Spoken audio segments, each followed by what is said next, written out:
Exactement l'heure de vous informer, mesdames, messieurs. Bonsoir et bienvenue à tous à cette édition du journal qui retient un seul titre à la une. Il s'agit de cette baisse du prix de carburant constatée dans la zone, dans l'espace Grand Katanga de 3856 francs congolais. Un litre d'essence se vend actuellement à 3731 francs congolais. On constate également une baisse pour d'autres produits pétroliers dans l'espace Grand Katanga et cette baisse est saluée par la population. Vous allez le découvrir dans le corps de ce journal.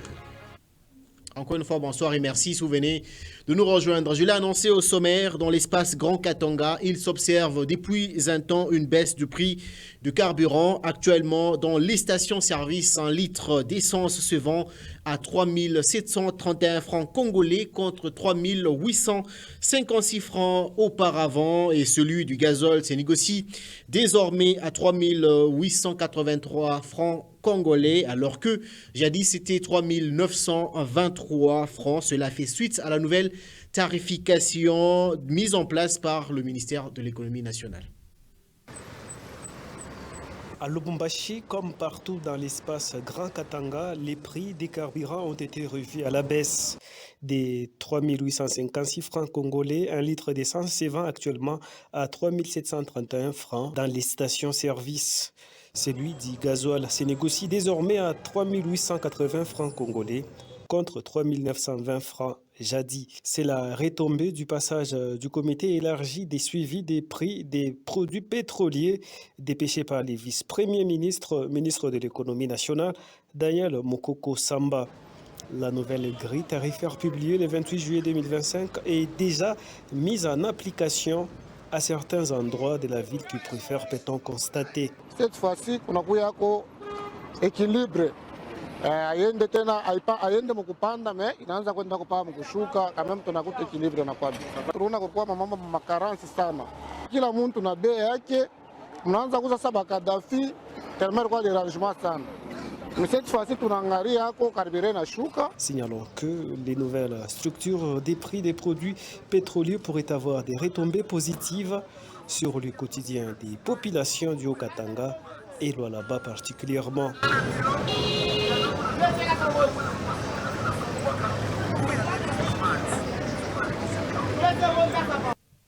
Et puis on va prendre à présent les réactions sur les différentes avenues de Lubumbashi. La baisse du prix des produits pétroliers est saluée par la population. Il s'agit particulièrement des revendeurs communément appelés Kadhafi qui saluent cette mesure. Quand l'État a pris une mesure, il y a ceux-là qui continuent à rouler la population. Ce n'est pas du tout bien. Il faut qu'il y ait une mesure d'accompagnement pour vérifier si réellement sur terrain, ces taux ou cette baisse-là est d'application. Il y a un kiloko, 20 litres, 65 000. Avant, tunaanza kuuza carburant 80 000 20 litres. Hapa sasa tunauza 62 000. Hapa sasa. Kudeponde wanashusha kwa nini? Karibia kama mna constate tunaweka karibia 16500. Kwa normalement karibia tunazojisha mu 17500. Ilifika na ma 18000. Sauf que pale wanashusha kwa bei ndio na shit na réduire. Il faut fatiguer au balai ba station pour avoir bashushi. Kama na shusha na shia tu sabagia muibe hapana. Kama wanashusha sisi tutashusha. Hatuwezi kwa tuwe bei moja swati na ba nani na ba station. Tapendaka hivi bei bona kwa yuru shito ngo mpe chini. Kwa shito naona kwa shia hata kilo kwa shiba na shiba kwa tuza kwa hata kilo. Nous allons rester à Lubumbashi pour parler de l'hôpital public de référence tertiaire Jason Sendwe où le docteur Conny Marlis, médecin spécialiste en anesthésie, a eu à effectuer une visite pour rencontrer le docteur Foreman Mabala. Cette visite a eu lieu le matin du lundi 28 juillet 2025 et elle s'est inscrite dans le cadre des préparatifs du Carrefour international d'anesthésie, réanimation et des urgences prévues du 19 au 20 août 2025 au Pullman Hotel de Lubumbashi. On en parle avec Jacques Kapia et Meshak Kayembe. Du premier étage jusqu'au quatrième, chaque service se modernise à l'hôpital général Johnson Sendwe. Les matins du lundi 28 juillet 2025, Dr Connie Marlis, originaire de Lubumbashi, a pu découvrir des avancées de cette institution hospitalière avant de regagner l'Afrique du Sud. J'ai été très touchée parce que j'ai vu l'effort qui a été déjà fait par l'équipe sur place. Je vois que le travail est un grand travail qui a été accompli. Je viens de visiter les 4 niveaux de l'hôpital. Les équipements qu'ils ont sont des équipements de dernière qualité et je crois qu'ils ont juste besoin maintenant du personnel. Et le travail qui va être accompli sera d'un très haut standing.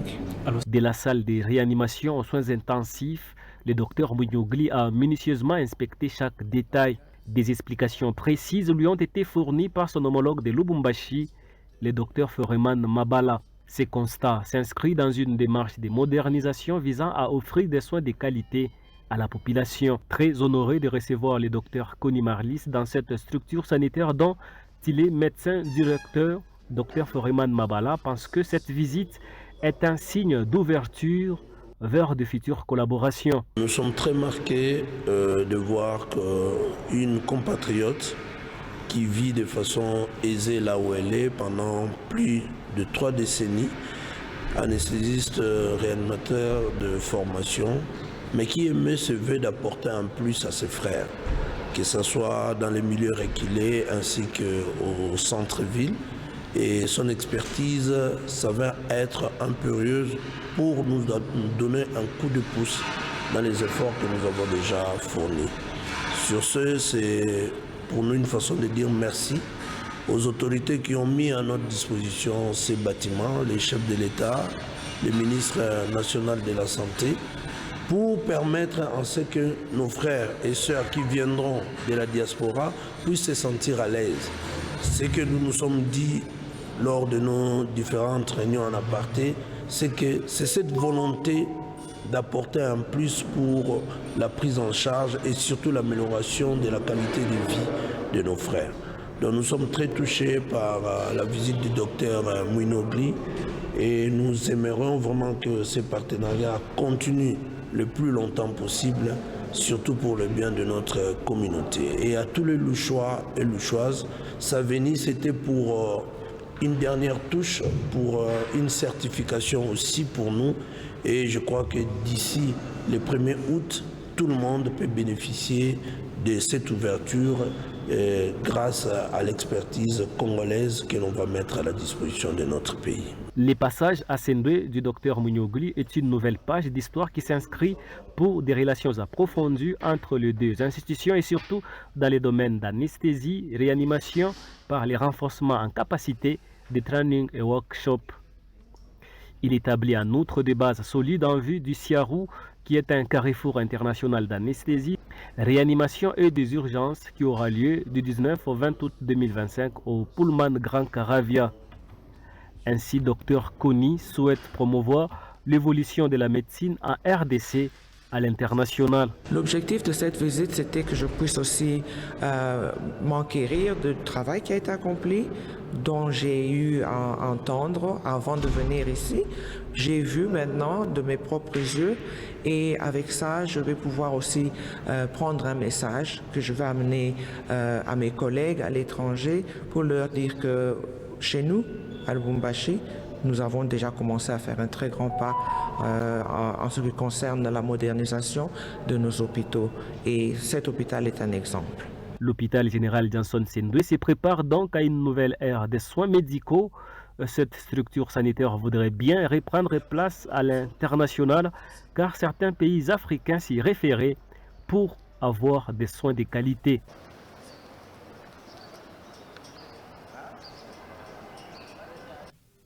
Et pendant ce temps, dans le là-bas profond, des vies sont en danger à l'hôpital général de référence de Sandoa, précisément où l'accès aux soins est une préoccupation majeure. L'on constate que dans l'HR de Sandoa, il manque plusieurs éléments. Cet hôpital est en difficulté, particulièrement à la maternité où le manque de certains matériels adéquat met en péril la vie des enfants prématurés. Regardez.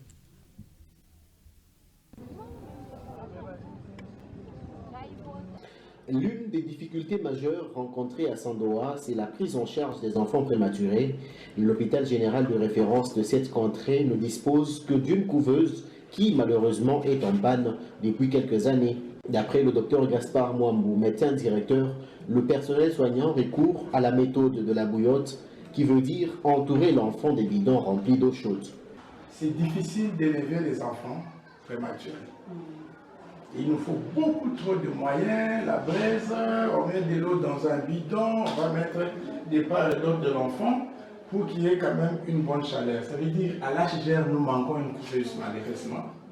C'est ce qui complique encore la prise en charge des enfants. 9 mois de douleur, on peut accoucher par voie haute comme par voie basse, mais parfois les enfants trépassent puisque nous manquons certains matériels pour la vie de nos enfants. À la radiographie, les difficultés ne sont pas moindres. Appareil radiologique ancien, analogue comme on l'appelle, mais nous avons besoin de ce qui est numérique pour nous permettre de faire un boulot impeccable. Les choses sont beaucoup plus compliquées du côté de l'échographie, poursuit le médecin directeur. Nous n'avons qu'une seule sonde pour l'écho abdominal.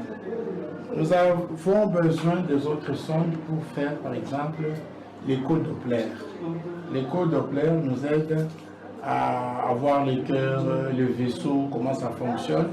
Il y a beaucoup trop de pathologies. Avec cette sonde-là, on peut sauver les gens. Malheureusement, nous n'avons pas cette sonde et nous arrivons à des situations catastrophiques par manque de ce que soit.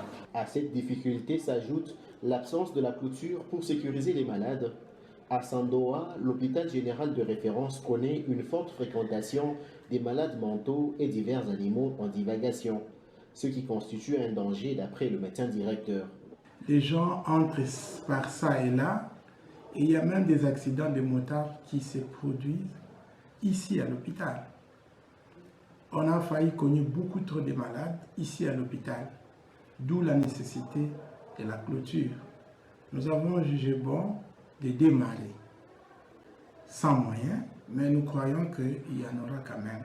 Sinon, nous avons beaucoup trop de maladies nosocomiales. Il y a des gens qui viennent de l'extérieur contaminer les gens qui sont déjà à l'hôpital et vice-versa.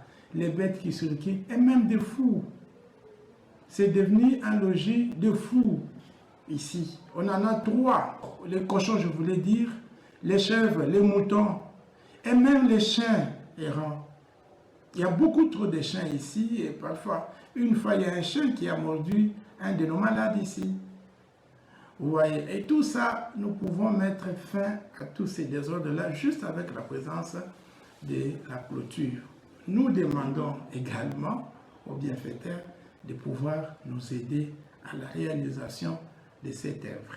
Construite depuis des lustres, cette unique structure sanitaire publique attend l'appui des décideurs et d'autres personnes de bonne volonté, et cela afin d'assurer en toute sécurité la prise en charge des malades à la maternité comme dans d'autres services à Sandoa. La salle où nous hospitons. Et pour refermer ce chapitre de la santé, nous allons parler de l'hépatite, qui est une maladie peu connue, mais alors qu'elle est dangereuse, mais aussi virale. Il s'agit bien évidemment d'une infection qui affecte particulièrement les cellules du foie. À ce propos, nous avons pris pour vous le docteur John Mpoyo, qui est un médecin généraliste de Lubumbashi, qui nous donne quelques informations concernant cette pathologie. En fait, l'hépatite, c'est une maladie qui concerne le foie. Donc, le foie, c'est un viscère très important, vraiment essentiel pour l'organisme de tout un chacun. Alors, dans sa définition, l'hépatite, c'est une inflammation du foie. Voilà. C'est une maladie qui tire des origines par rapport à son étiologie. La première origine, c'est de l'origine infectieuse, c'est-à-dire de l'infection. C'est la première des causes. La deuxième des causes, c'est d'origine toxique. En ce qui concerne la première étiologie ou la première cause, qui est bien sûr une infection, c'est le couplis, une infection virale. Et en ce qui concerne la deuxième étiologie, qui est d'origine toxique, il s'agit de substances toxiques, par exemple le tabac, l'alcool. Et il faut noter que l'alcool est un élément d'ennemi majeur du foie. Ces principaux symptômes, il en existe plusieurs, mais les principaux, comme vous avez demandé, les principaux symptômes, ça commence par la fièvre. On voit que le patient a de la fièvre, il a des fatigabilités, le patient manque d'appétit, le patient vomit, le patient est démangé, et par moments, le patient peut accuser des douleurs ostéo-musculaires.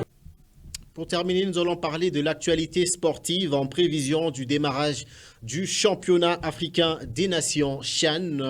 La RDC a livré à ce propos un match de fixation face à la formation de Jumas FC. La rencontre a vécu le mardi, donc c'était en terre tanzanienne, 3-1. C'était le score final de ce match qui a tourné carrément en faveur des Congolais.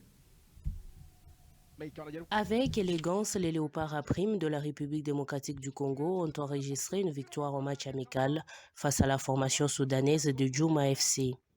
Ibrahim Matobo a allumé la première mèche dans cette rencontre à la 6e minute.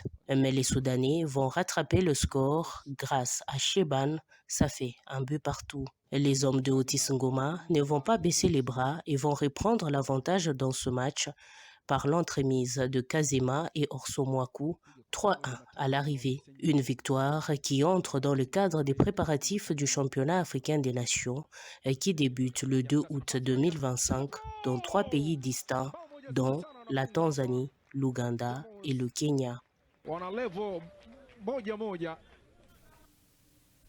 Fin de ce journal, mesdames, messieurs. Merci pour votre fidélité et les informations contenues sur www.nyota.net.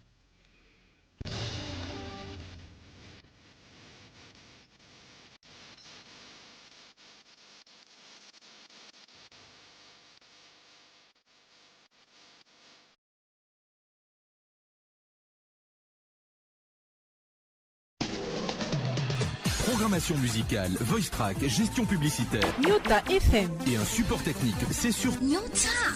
Écoutez, c'est une nouveauté.